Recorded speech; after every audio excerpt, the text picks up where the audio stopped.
जय हिंद साथियों। स्वागत करता हूं आपके अपने YouTube channel PS defence study पर। साथियों, हमने आपके लिए 1000 जीके और जीएस के क्वेश्चनों की सीरीज स्टार्ट की थी, जो कि आपके यहाँ पे कंटिन्यू चल रही है, जिसके अंदर हम आपके आपके जो भी हैं आपके 15 पार्ट हैं वो आपके एसएससी सीजीएल के लिए हमने यहाँ पे करवा दिए। आज हमारा जो पार्ट रहने वाला है वो हमारा सोलो रहने वाला है। और आपको पता है कि प्रत्येक पार्ट के अंदर हम आपको 30-30 इंपॉर्टेंट जीके और जीएस के क्वेश्चनों की क्लासेस करवा रहे हैं, जो कि आपकी एसएससी सीजीएल एग्जाम के लिए बहुत ही इंपॉर्टेंट सभी क्वेश्चंस रहने वाले। आप सभी को पता है जो हमारे एग्जाम के दिन है वो 2-3 हमारे पास शेष बचे हैं, 2 या 3 दिन हमारे पास बचे हुए हैं। जो हमारे एग्जाम है वो हमारे 9 सितंबर को शुरू होने वाले। तो हमारे जो एग्जाम है उनकी जो बेहतरीन तैयारी के लिए हमने हमारे चैनल के माध्यम से आप सभी लोगों के लिए जो भी आपकी रेगुलर क्लासें हैं वहां पर चला दी गई हैं, और जो भी उनके प्रैक्टिस सेट है वो भी आपको वहां पर देखने को मिल जाएंगे। अगर जिसने भी चैनल को सब्सक्राइब नहीं किया तो चैनल पर जाकर जल्दी से चैनल को सब्सक्राइब कर ले, ताकि आपके लिए जो भी रेगुलर क्लासें हैं वहां पर आपको देखने को अवश्य मिल जाएगी। अगर आपको वीडियो के कोई भी एनी क्वेश्चंस के अंदर अगर आपको डाउट्स है तो उस डाउट्स के हमें कमेंट में बताइए, ताकि जो भी आपके डाउट्स है वो सारे सोल्व हो सके। तो आज की इस वीडियो को हम शुरू करते हैं। देखिए, आज का जो हमारा फर्स्ट क्वेश्चन है, श्री रंगपट्टनम शहर किस नदी के किनारे पर स्थित है? किस नदी के किनारे पर स्थित है? तो ये आपका हो जाएगा कावेरी नदी के किनारे पर। ठीक है, तो बात करें इस क्वेश्चन के राइट आंसर की, तो इस क्वेश्चन का राइट आंसर है ये आपका हो जाएगा ऑप्शन नंबर बी। ठीक है, चलते हैं आपके नेक्स्ट क्वेश्चन पर। देखिए, नेक्स्ट क्वेश्चन में आपसे क्या पूछा है, आरबीआई अधिनियम 1934 की अनुसूची के अंतर्गत शामिल बैंकों को अनुसूचित वाणिज्यिक बैंक क्या कहा जाता है? बैंक कहा जाता है, कौन सी कहा जाता है आपका? ये आपकी कहा जाता है इसमें पहले में। ठीक है, तो बात करें इस क्वेश्चन के राइट आंसर की, तो इस क्वेश्चन का राइट आंसर आपका हो जाएगा ऑप्शन नंबर डी। ठीक है, चलते हैं आपके नेक्स्ट क्वेश्चन पर। देखिए, भारतीय संविधान के किस अनुच्छेद के अंतर्गत केंद्र सरकार द्वारा अनुमानित प्राप्तियों और व्यय और वार्षिक वित्तीय वितरण संसद के दोनों सदनों के समक्ष प्रस्तुत किया जाना अनिवार्य किया गया? किस अनुच्छेद के तहत किया गया? तो यह आपका अनुच्छेद 112 के तहत ये किया गया। ठीक है, तो बात करें इस क्वेश्चन के राइट आंसर की, तो इस क्वेश्चन का राइट आंसर है ये आपका हो जाएगा ऑप्शन नंबर बी। चलते हैं आपके नेक्स्ट क्वेश्चन पर। देखिए, काली मिट्टी कहाँ क्या उगाने के लिए आदर्श मानी जाती है? जो आपकी काली मिट्टी होती है वो क्या उगाने के लिए आदर्श मानी जाती है? तो ये आपकी कपास उगाने के लिए, इसके लिए बहुत ही उपजाऊ मिट्टी मानी जाती है। यानी कि जो आपकी काली मिट्टी होती है वो कपास के लिए बहुत ही एक महत्वपूर्ण मिट्टी होती है। यानी कि कपास का जो उत्पादन होता है इसमें एक बहुत ही अच्छी तरीके से एक अच्छे लेवल पर यहाँ पर देखने को मिलता है कपास का। ठीक है, तो इसलिए जो काली मिट्टी होती है वो कपास के लिए बहुत ही अच्छी मिट्टी मानी जाती है। तो बात करें इस क्वेश्चन के राइट आंसर की, तो इस क्वेश्चन का राइट आंसर आपका हो जाएगा ऑप्शन नंबर डी। चलते हैं आपके नेक्स्ट क्वेश्चन पर। देखिए, बंगाल के गवर्नर यानी कि बंगाल के जो गवर्नर जनरल को निम्नलिखित में से किस अधिनियम द्वारा भारत का गवर्नर जनरल बनाया गया? यानी कि जो बंगाल के जो गवर्नर थे, यानी कि गवर्नर जनरल, उनको भारत का जो गवर्नर जनरल है वो किस आधार पर बनाया गया? यानी किस आधार पर, यानी किस अधिनियम के द्वारा बनाया गया? तो उनको जो है चार्टर अधिनियम, यानी कि चार्टर अधिनियम 1833 के अकॉर्डिंग उनको यहाँ पर भारत का जो गवर्नर है उनको यहाँ पर बनाया गया। किसके पहले किसके थे? वो बंगाल के गवर्नर थे। ठीक है, तो बात करें इस क्वेश्चन के राइट आंसर की, तो इस क्वेश्चन का राइट आंसर है ये आपका हो जाएगा ऑप्शन नंबर डी। साथियों, आपको वीडियो के अंदर एक इंपॉर्टेंट बात और बता दें, जो भी हमारी वीडियोस के माध्यम से, अर्थात जो भी हमारी वीडियोस होती है उनके माध्यम से जो भी आपके लिए यहाँ पे जीके और जीएस के क्वेश्चंस करवा रहे हैं, वो सभी क्वेश्चंस है सभी एग्जाम की दृष्टि से आप सभी के लिए यहाँ पे टॉप लेवल के जीके और जीएस के एग्जाम के क्वेश्चन करवा रहे हैं, जो कि आपके एग्जाम में बार-बार क्वेश्चन होते हैं वो यहीं से पूछे जाते हैं। ठीक है, और प्रत्येक एग्जाम के अंदर यहाँ पर आपको देखने को मिले होंगे, और हम आपको साथ-साथ में ही प्रीवियस ईयर के यहाँ पे क्वेश्चंस भी करवा रहे हैं, ताकि जो आपकी तैयारी है एक बेहतरीन तरीके से आपको यहाँ पर देखने को मिले। इसलिए आपको क्या करना है, वीडियो को बिना स्किप बिना आपको पूरा अंत जरूर देखना है। ठीक है, बढ़ते हैं आपके नेक्स्ट क्वेश्चन पर। देखिए, नेक्स्ट क्वेश्चन में आपसे क्या पूछा है, निम्नलिखित में से कौन सी पर्वत श्रृंखला है जो दक्षिण अमेरिका में स्थित है? कौन सी है? तो ये आपकी कौन सी हो जाएगी? एंडीज। कौन सी हो जाएगी? आपकी एंडीज पर्वत श्रृंखला। तो बात करें इस क्वेश्चन के राइट आंसर की, तो इस क्वेश्चन का राइट आंसर आपका हो जाएगा ऑप्शन नंबर सी।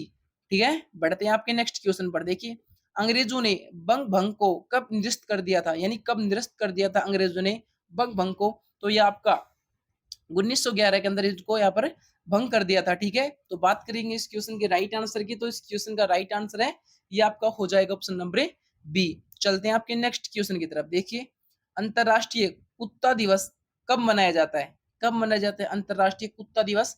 तो ये आपका 26 अगस्त को मनाया जाता है। तो बात करें इस क्वेश्चन के राइट आंसर की, तो इस क्वेश्चन का राइट आंसर है ये आपका हो जाएगा ऑप्शन नंबर सी। चलते हैं आपके नेक्स्ट क्वेश्चन पर। देखिए, निम्नलिखित में से किस वर्ष में कुटुब न्यायालय अधिनियम लागू किया गया था? किस वर्ष में किया गया था आपका? ये आपका किया गया था 1984 के अंदर। तो बात करें इस क्वेश्चन के राइट आंसर की, तो इस क्वेश्चन का राइट आंसर है ये आपका हो जाएगा ऑप्शन नंबर बी। चलते हैं आपके नेक्स्ट क्वेश्चन की तरफ। देखिए, अंगूर की बेल किसका एक एग्जाम्पल है? किसका एग्जाम्पल है अंगूर की बेल? तो ये आपका किसका हो जाएगा? आरोही का। किसका हो जाएगा आपका? आरोही का। ठीक है, तो बात करें इस क्वेश्चन के राइट आंसर की, तो इस क्वेश्चन का राइट आंसर है ये आपका हो जाएगा ऑप्शन नंबर बी। चलते हैं आपके नेक्स्ट क्वेश्चन पर। देखिए, प्राचीन भारत में व्यापारी काफिलों में नेता को क्या कहा जाता था? यानी जो हमारे प्राचीन भारत में जो व्यापारी थे, उनके जो काफिले थे, उनमें जो एक मतलब जो नेता हुआ करता था, उसको पहले क्या कहा जाता था? क्या कहा जाता था उनको पहले? देखिए, उनको सरवाह किया जाता। क्या बोलते थे उनको? सारवाहा। ठीक है, यानी सार्तवाहा। तो बात करें इस क्वेश्चन के राइट आंसर की, तो इस क्वेश्चन का राइट आंसर आपका हो जाएगा ऑप्शन नंबर डी। चलते हैं आपके नेक्स्ट क्वेश्चन पर। देखिए, सर विलियम जोन्स द्वारा 1784 में किसकी स्थापना की गई? किसकी स्थापना की गई? तो उनके द्वारा एशियाटिक सोसाइटी ऑफ बंगाल की स्थापना की गई। तो बात करें इस क्वेश्चन के राइट आंसर की, तो इस क्वेश्चन का राइट आंसर है ये आपका हो जाएगा ऑप्शन नंबर ए। चलते हैं आपके नेक्स्ट क्वेश्चन पर। देखिए, अयोध्या शहर किस नदी के किनारे पर स्थित है? जो हमारा अयोध्या शहर है वो किस नदी के किनारे पर स्थित है? तो ये आपका किसके किनारे पर हो जाएगा? आपका सरयू नदी। यानी कि जो आपका अयोध्या शहर है वो आपका सरयू नदी के किनारे स्थित है। तो बात करें इस क्वेश्चन के राइट आंसर की, तो इस क्वेश्चन का राइट आंसर है ये आपका हो जाएगा ऑप्शन नंबर सी। चलते हैं आपके नेक्स्ट क्वेश्चन पर। देखिए, खालिस्तान एक बीमारी है जो बुखार, खांसी, सीने में दर्द और आपके वजन घटाने जैसे लक्षणों के साथ साथ प्राय आपकी फेफड़ों को में विकसित होती है। कौन सी बीमारी हो जाएगी आपकी ये? तो ये आपकी हो जाएगी क्षय रोग। यानी कि जो आपका एक क्षय रोग होता है वो इन सभी के लिए आपका जिम्मेदार होता है। चाहे आपकी बुखार हो गया, खांसी हो गया, आपके सीने में दर्द हो गया और आपके जो भी फेफड़ों में जो तकलीफ होती है यानी दर्द होता है आपको, ठीक है, वो सभी किसकी वजह से होता है? आपका एक क्षय रोग की बीमारी की वजह से आपका ये देखने को आपको मिलता है। ठीक है, तो बात करें इस क्वेश्चन के राइट आंसर की, तो इस क्वेश्चन का राइट आंसर है ये आपका हो जाएगा ऑप्शन नंबर डी। चलते हैं आपके नेक्स्ट क्वेश्चन पर। देखिए, निम्नलिखित में से कौन सा देश है जो राजनीतिक नीति का भाग नहीं होता? कौन सा देश नहीं होता एक राजनीतिक नीति का भाग? तो ये आपका कौन सा नहीं होता? देखिए, अर्थव्यवस्था में धन की आपूर्ति। यानी कि अर्थव्यवस्था में धन की आपूर्ति, एक अर्थव्यवस्था में यानी कि धन की आपूर्ति होती है, वो एक राजनीतिक यानी राजनीतिक का भाग नहीं होता। ठीक है, तो बात करें इस क्वेश्चन के राइट आंसर की, तो इस क्वेश्चन का राइट आंसर है ये आपका हो जाएगा ऑप्शन नंबर बी। चलते हैं आपके नेक्स्ट क्वेश्चन पर। देखिए, भारत की जनगणना 2011 के अनुसार 41% से अधिक घरों का में सर्वाधिक यानी घरों में सर्वाधिक प्रचलित पेयजल स्रोत निम्नलिखित में से कौन सा पाया जा गया? यानी कौन सा पाया गया? यानी जो हमारे पेयजल होते हैं, यानी कि जो हमें पानी निकालते हैं, यानी कि इनके अंदर जो भी सुख सुविधाएं होती है, वो सबसे ज्यादा 2011 की जनगणना के अकॉर्डिंग बात करें तो सबसे ज्यादा क्या पाए गए? तो क्या पाए गए आपके? तो ये आपके हैंडपंप और ट्यूबवेल पाए गए। ठीक है, तो बात करें इस क्वेश्चन के राइट आंसर की, तो इस क्वेश्चन का राइट आंसर आपका हो जाएगा ऑप्शन नंबर सी। चलते हैं आपके नेक्स्ट क्वेश्चन पर। देखिए, नेक्स्ट क्वेश्चन में आपसे यहाँ पे क्या पूछा है? देखिए, विनी महाजन यानी विनी महाजन किस राज्य की पहली महिला मुख्य सचिव थी? किस राज्य की थी पहली महिला मुख्य सचिव? तो ये आपके किस राज्य की हो जाएगी? पंजाब राज्य की। किस राज्य की? आपकी पंजाब राज्य की। तो बात करें इस क्वेश्चन के राइट आंसर की, तो इस क्वेश्चन का राइट आंसर है ये आपका हो जाएगा ऑप्शन नंबर डी। चलते हैं आपके नेक्स्ट क्वेश्चन पर। देखिए, बागुरुबम्बा यानी बागुरुम्बा किस संप्रदाय के लोगों द्वारा किए जाने वाला एक सामूहिक नृत्य है? किसके यहाँ है? किस समुदाय के द्वारा किया जाता है? तो ये आपका बोडो समुदाय के द्वारा आपका ये किया जाता है। तो बात करें इस क्वेश्चन के राइट आंसर की, तो इस क्वेश्चन का राइट आंसर है ये आपका हो जाएगा ऑप्शन नंबर ए। चलते हैं आपके नेक्स्ट क्वेश्चन पर। देखिए, दून द्यून ड्यून्स यानी द्यून ड्यून्स और खालिस्तान और शिवालिक के मध्य अनुदैर्घ्य घाटियां हैं। कौन सी अनुदैर्घ्य घाटियां हैं? तो ये आपकी कौन सी हो जाएगी? निम्नतर हिमालय। कौन सी हो जाएगी आपकी? निम्नतर हिमालय। तो बात करेंगे इस क्वेश्चन के राइट आंसर की, तो इस क्वेश्चन का राइट आंसर है ये आपका हो जाएगा ऑप्शन नंबर बी। चलते हैं आपके नेक्स्ट क्वेश्चन पर। देखिए, नेक्स्ट क्वेश्चन में आपसे क्या पूछा है? यानी कि आदिचर यानी कि आदिचलुर पुरातात्विक स्थल किस राज्य में स्थित है? किस राज्य में स्थित है आपके? तो ये आपके हो जाएंगे तमिलनाडु में। किस राज्य में हो जाएंगे आपके? तमिलनाडु के अंदर।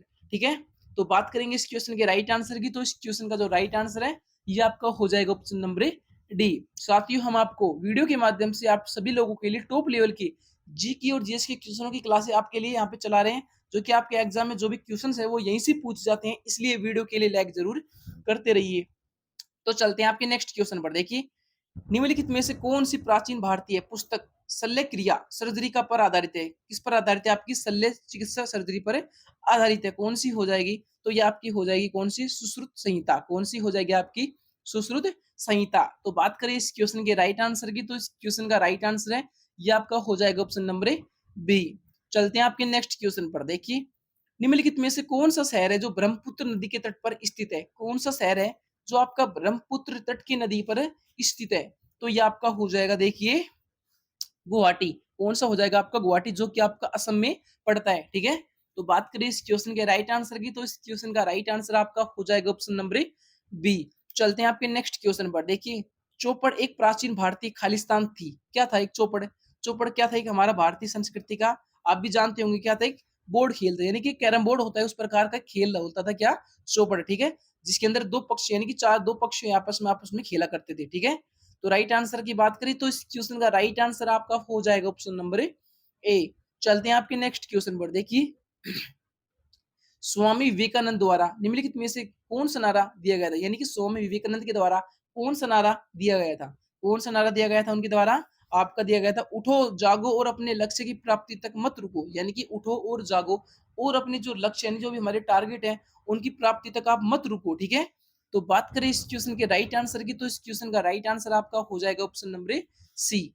चलते हैं आपके नेक्स्ट क्वेश्चन की तरफ। देखिए, स्वतंत्रता के पश्चात भारत की जनगणना 2011 खालिस्तान राष्ट्रीय जनगणना थी। यानी कि स्वतंत्रता के पश्चात जो भारतीय जनगणना 2011 थी वो खालिस्तान राष्ट्रीय जनगणना थी। कौन सी थी? यानी उस समय कौन सी हो चुकी थी? हमें अगर गणना करें तो ये हमारी कौन सी हो गई थी उस समय की बात करें? सातवीं, यानी कि सातवीं जनगणना आपकी हो चुकी थी। और आपको बता दें कि जनगणना होती है वो हमेशा 10 साल में एक बार होती है, यानी कि 10 साल के अंतराल में आपकी जो जनगणना होती है वो आपकी की जाती है। ठीक है, चलते हैं आपके नेक्स्ट क्वेश्चन पर। देखिए, लखनऊ शहर किस नदी के किनारे पर स्थित है? किस नदी के किनारे पर स्थित है आपका लखनऊ शहर? तो ये आपका किस नदी के किनारे पर हो जाएगा? आपका गोमती नदी के किनारे पर। यानी कि जो हमारा लखनऊ शहर है वो हमारा गोमती नदी के किनारे पर स्थित है। ठीक है, तो बात करेंगे इस क्वेश्चन के राइट आंसर की, तो इस क्वेश्चन का राइट आंसर है ये आपका हो जाएगा ऑप्शन नंबर डी। चलते हैं आपके नेक्स्ट क्वेश्चन पर। देखिए, संविधान सभा की इन संविधान सभा की निम्नलिखित में से कौन सी समिति के अध्यक्ष डॉक्टर राजेंद्र प्रसाद नहीं थे? किसके नहीं थे आपके? तो ये आपके किसके नहीं थे? आपके संघीय शक्तियों से संबंधित समिति के आपके अध्यक्ष नहीं थे। बाकी जितनी भी आपकी समितियां थी, यानी कि राष्ट्रीय ध्वज संबंधी तदब्र समिति हो गई, इनके क्या थे? इनके सदस्य भी थे। वित्त और कर्मचारी संबंधी समिति के भी थे आपके। ठीक है, और आपकी जो प्रक्रिया की नियमों की जो संबंधी प्रक्रिया थी यानी कि समिति थी, उन पर भी ये हमारे क्या थे? ये अध्यक्ष थे उनके भी। ठीक है, नहीं उनकी सभापति थे। ठीक है, और जो हमारी संघीय शक्ति थी उनसे संबंधित नहीं रखती थे। ठीक है, तो बात करें इस क्वेश्चन के राइट आंसर की, तो इस क्वेश्चन का राइट आंसर आपका हो जाएगा ऑप्शन नंबर डी। चलते हैं आपके नेक्स्ट क्वेश्चन पर। देखिए, भारत में फाई रिलीजियोसा यानी कि भारत में फाई रिलीजियोसा को खालिस्तान वृक्ष के नाम से सामान्य तौर पर जाना जाता है। किसके नाम से जानते हैं? सामान्य तौर पर हम जानते हैं इसको पीपल के नाम से। ठीक है, तो बात करें इस क्वेश्चन के राइट आंसर की, तो इस क्वेश्चन का राइट आंसर आपका हो जाएगा ऑप्शन नंबर डी। चलते हैं आपके नेक्स्ट क्वेश्चन पर। देखिए, मानस यानी कि मानस राष्ट्रीय पार्क किस राज्य में स्थित है? किस राज्य में स्थित है मानस? तो ये आपका हो जाएगा असम में। कहाँ पे हो जाएगा? आपका असम के अंदर। ठीक है, कौन सा? आपका मानस। तो बात करें इस क्वेश्चन के राइट आंसर की, तो इस क्वेश्चन का राइट आंसर है ये आपका हो जाएगा ऑप्शन नंबर ए। देखिए, आपका आखिरी क्वेश्चन क्या है? रोहतास का किला वर्तमान में कहाँ स्थित है? कहाँ स्थित है रोहतास का किला वर्तमान समय में? तो ये आपका हो जाएगा बिहार के अंदर। कहाँ पे हो जाएगा? आपका बिहार के अंदर। तो बात करें इस क्वेश्चन के राइट आंसर की, तो इस क्वेश्चन का राइट आंसर है ये आपका हो जाएगा ऑप्शन नंबर बी। ठीक है साथियों, तो ये थे आपके 30 इंपोर्टेंट जीके और जीएस के क्वेश्चनों की क्लासे जो कि आपके यहाँ पे कंप्लीट हो चुकी है। आई होप आपको सारे क्वेश्चंस हैं वो चीज समझ में आई होंगी। अगर आपको ये क्लास अच्छी लगी तो इस क्लास को ज्यादा से ज्यादा अपने दोस्तों अपने फ्रेंड के पास शेयर करें, ताकि जो भी साथी हमारे तैयारी कर रहे हैं उनकी तैयारी एक मजबूत एक बेहतरीन तरीके से उनको देखने को मिले। तो हम मिलते हैं किसी नेक्स्ट जीके और जीएस की क्लासेस में। जब तक के लिए जय हिंद, जय भारत।